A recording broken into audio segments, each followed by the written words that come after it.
তোকে ভালোবাসে আমি সবই হারালি। আর এরকম একটা ডান্ডা লাগবে, ডান্ডাটা দিয়ে ঠান্ডা করব।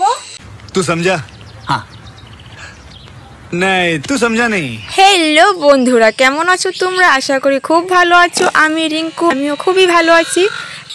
কালকে তোমাদের সাথে মুরগি কাটিং ভিডিওটা শেয়ার করেছিলাম, আর রেসিপিটা তো শেয়ার করতে পারিনি, তাহলে আরেকটা দিতে হবে। আজকে রেসিপিটা শেয়ার করছি, দেখে নাও পার্ট 2 ভিডিওতে। টেন টেন মরে গিয়েছে, দেখতে পাচ্ছ?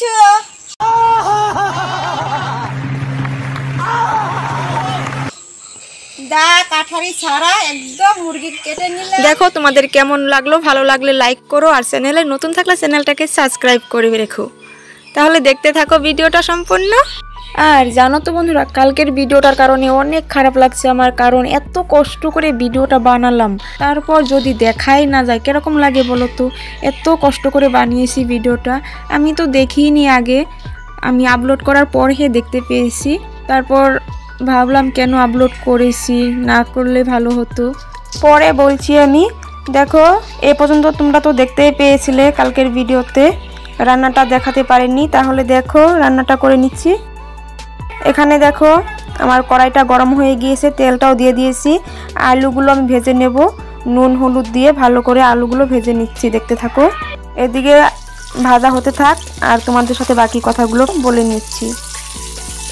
জানো তো বন্ধুরা, আমার মোবাইলে না ভালোই দেখতে পাওয়া যায়, মানে ক্লিয়ার দেখা যায়। জানি না কেন অন্যদের মোবাইলে গেলে ভিডিওটা একদম দেখতে পাওয়া যায় না, কীরকম বাজে লাগে দেখতে। জানি না কেন আমার সাথে এরকম হচ্ছে, একদমই বুঝতেই পারছি না। আমি অন্য একটা মোবাইল দিয়ে দেখেছি, তারপর বুঝতে পারলাম যে ভিডিওটা এরকম হয়েছে। আগে যদি দেখতে পেতাম তাহলে আপলোডই করতাম না, আমার মোবাইলে তো ভালোই দেখা যাচ্ছিল, তার জন্য আপলোডটা করেছি। দেখো বন্ধুরা, আলুটা ভেজে তুলে নিয়েছি, তারপর তেলের মাঝে তেলটা দিয়ে দিয়েছি, তারপর দিয়েছি জিরে, তেজপাতা আর কয়েকটি পেঁয়াজ রসুন, ভালো করে ভেজে নিচ্ছি, দেখতে থাকো তাহলে। আর বন্ধুরা, তোমরা তো বলছোই না ভিডিওটা যে এত বাজে হলো বা দেখতে পাওয়া যাচ্ছে না, কেন বলছো না কমেন্টে আমাকে? প্লিজ আজকের ভিডিওটা কেমন হলো কমেন্টে জানিও, মানে ক্লিয়ার আসছে কি আসছে না, প্লিজ কমেন্টে জানাতে ভুলো না। তাহলে দেখো আজকের ভিডিওটা। তাহলে বন্ধুরা, পেঁয়াজটা ভাজা হয়ে গেল, দেখতেই পাচ্ছ তোমরা। এবারে একটা টমেটো দিয়ে দিয়েছি কেটে।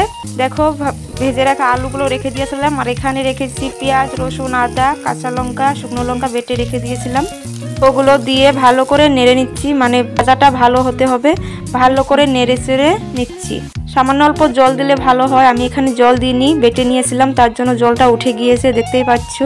ভালো করে ভেজে নিয়েছি, এবারে মাংসটা দিয়ে দিচ্ছি। দেখো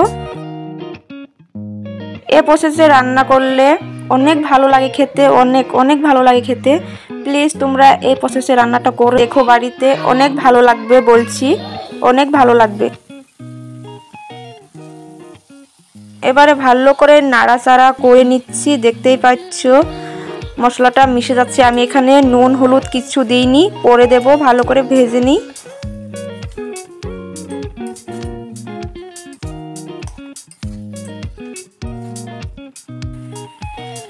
দেখো ভালো করে নাড়াচাড়া করে নিয়েছি, এরকম হয়েছে। এবারে অল্পটা ঢাকনা দিয়ে রেখে দেব। এই তো ঢাকনাটা খুলে নিলাম, দেখো এরকম হয়েছে, জলটা উঠে গিয়েছে। এবারে দিয়ে দেব নুন হলুদ, অল্প নাড়াটা দিয়ে নিচ্ছি। দেখো জল জল হয়ে গেল, এবারে নুন হলুদ দিয়ে ভালো করে ভেজে নেব।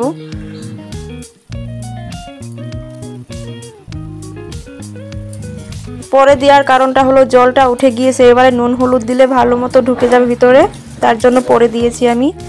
তোমরা মশলা কষানোর সময় দিতে পারো। দেখো ভালো মতো নাড়াচাড়া করে নিয়েছি, দেখতেই পাচ্ছ এরকম হয়েছে। এবারে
জন্য এই তো ঢাকনাটা খুলে নিলাম, দেখো এরকম হয়েছে।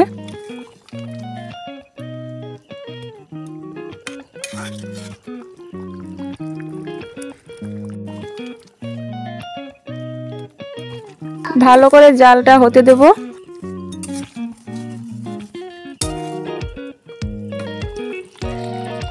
ভালো মতো নাড়াচাড়া করে নিয়েছি। এবারে দিয়ে দিলাম মশলাটা, গরম মশলা।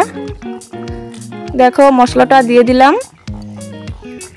এবারে আবারও নাড়িয়ে নেব। গরম মশলাটাও দিয়ে দিয়েছি, নাড়িয়ে নিলাম। রান্নাটাও কমপ্লিট। প্লিজ তোমাদের কেমন লাগলো কমেন্টে জানিও, ভালো লাগলে লাইক করো। আজকের মতন এখানে টাটা বাই, দেখা হচ্ছে আরও একটি ঝাঁকানাকা ভিডিওতে।